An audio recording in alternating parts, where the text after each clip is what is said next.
നിങ്ങളൊരു തെറ്റ് ചെയ്തു, അതുകൊണ്ട് നിങ്ങളെ സമൂഹം മാറ്റി നിർത്തി. നിങ്ങളെ ആർക്കും വേണ്ട.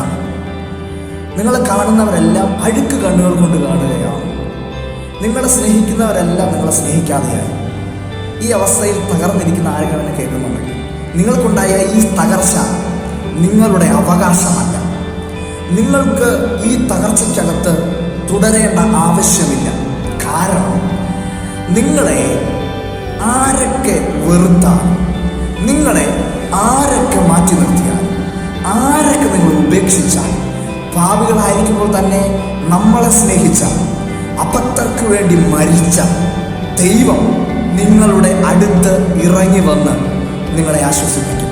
ആര് നിങ്ങളുടെ കൂടെ ഇല്ലെങ്കിലും, ഒരു മനുഷ്യൻ നിങ്ങളെ ആശ്വസിപ്പിക്കാനില്ലെങ്കിലും, ഒരു മനുഷ്യൻ നിങ്ങളോട് നല്ല വാക്ക് പറഞ്ഞൊന്നും ബലപ്പെടുത്താനില്ലെങ്കിലും, നിങ്ങൾക്ക് ഒരു ദൈവമുണ്ട്, ഒരു നല്ല സ്നേഹിതനുണ്ട്, ഒരു നല്ല സുഹൃത്തുണ്ട്, ഒരു നല്ല അപ്പനുണ്ട്.